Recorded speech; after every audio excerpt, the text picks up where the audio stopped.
When the first shots were fired at Fort Sumter in April 1861, they echoed far beyond the shores of America. This was not merely a domestic quarrel, it was a conflict that would ripple across the globe, touching the lives of factory workers in Manchester, emperors in Paris, and czars in St. Petersburg.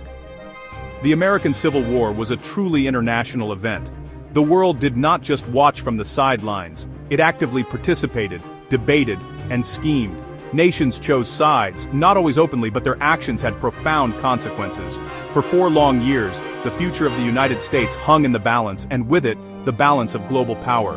The war was a crucible, testing not only American ideals, but the international order itself. At the heart of Europe's intense interest in the American Civil War, economic motivations, political motivations, ideological motivations. First and foremost was economics. King Cotton was not just a Southern slogan, it was a global reality. The textile mills of Northern England depended on American raw cotton. When the Union blockade tightened its grip on Southern ports, the flow of cotton slowed to a trickle.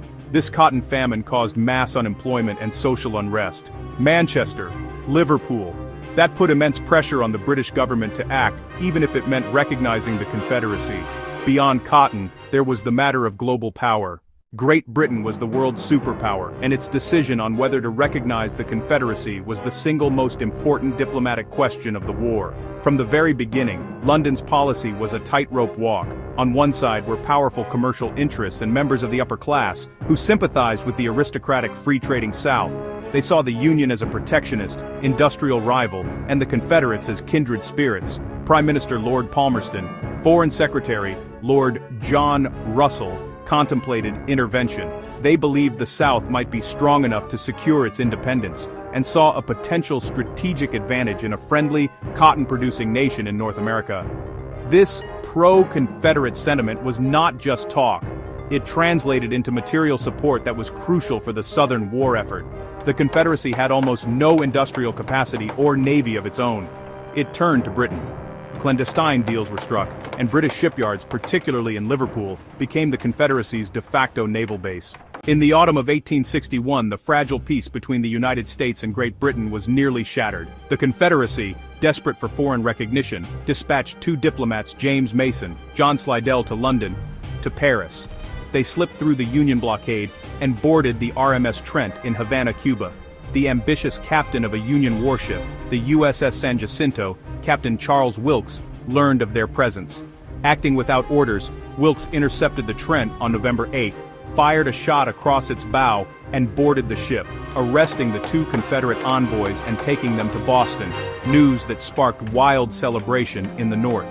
Captain Wilkes was hailed as a hero. However, President Lincoln and Secretary of State William Seward were more cautious. They understood that Wilkes had violated international law. Britain was outraged. The press howled for war, troops sailed for Canada, and the Royal Navy stood ready. While Britain and France wavered, the Union found an unexpected and steadfast friend in the Russian Empire. From the outset, Tsar Alexander II made his position clear. Russia supported the preservation of the United States as a single, unified nation, hoping the American nation would remain one and indivisible. This was hard-nosed geopolitics. Britain and France were Russia's primary rivals. A strong, united America counterbalanced British naval and economic dominance. In autumn 1863, months after Gettysburg and Vicksburg, 2 Russian naval squadrons arrived. The Atlantic Fleet sailed into New York Harbor. The Pacific Fleet anchored in San Francisco, officially to avoid British entrapment amid European tensions, unofficially a powerful signal. Ecstatic celebrations erupted in the north. The visit warned Britain and France that intervention could mean war with Russia too. While Britain debated, France schemed. Emperor Napoleon III saw the American Civil War as a golden opportunity. He sought to restore French influence in the Western Hemisphere, counting on a weakened, divided United States. Using unpaid debts as pretext, France landed troops in late 1861. Spain and Britain soon withdrew, but France pushed inland, capturing Mexico City in 1863, overthrowing Juarez, and installing Archduke Maximilian as emperor, blatantly violating the Monroe Doctrine. Napoleon III became Europe's most openly pro-Confederate leader. He urged joint British-French mediation that would begin by lifting the Union blockade, likely leading to recognition of the Confederacy. Confederate diplomat John Slidell dangled mutual recognition with the Mexican Empire. But without British partnership, Napoleon would not act. After the Civil War, the Union massed troops on the border, demanded French withdrawal, aided Juarez, and Maximilian's empire collapsed in blood. For the first year and a half, Lincoln's objective was preserving the Union, not ending slavery. To hold the border states, the war was framed as union over freedom, creating a major diplomatic problem. It let the South pose as a nation fighting for independence, like 1776.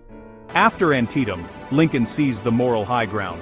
On September 22, 1862, he issued the preliminary Emancipation Proclamation, effective January 1, 1863. All enslaved people and territories still in rebellion would be thenceforward, and forever free. No longer only a fight to restore the Union, it became a struggle for human liberty. The Union Army became an army of liberation, tied to abolition. In Britain, intervention now meant defending slavery, politically untenable. The Emancipation Proclamation crippled Confederate diplomacy, the diplomatic turning point of the war. After January 1, 1863, recognition chances all but vanished. The South would fight alone. The summer of 1863 marked the Confederacy's high watermark. In Europe, intervention debates reached their peak. Lee invaded the North. The fate of the Confederacy and European policy hung in the balance. In early July, Gettysburg ended Lee's invasion. Vicksburg fell the next day. Twin blows that split the South and turned the tide. When the news reached London, recognition motions collapsed. The British recommitted to neutrality. Blockade runners and raiders persisted, but European armies and navies would not come. With moral clarity and military victories, the Union secured the diplomatic front. The war would grind on for 2 more brutal years, but its outcome would be decided solely by the armies in the field. The surrender at Appomattox did more than end the war. It announced a stronger, more centralized nation with renewed purpose, an indivisible Union, and a nation free of slavery. Abroad, the Union's victory uplifted democracy. At home, it reshaped foreign policy and priorities. Memories of British-built raiders and the French in Mexico soured relations, while Russia's timely support fostered unusual warmth. America turned inward to expand and industrialize, even as the world learned its destiny was entwined with the globe. Britain and France nearly intervened. Russia offered support. By navigating these storms, Lincoln's America emerged reunified, free, and powerful.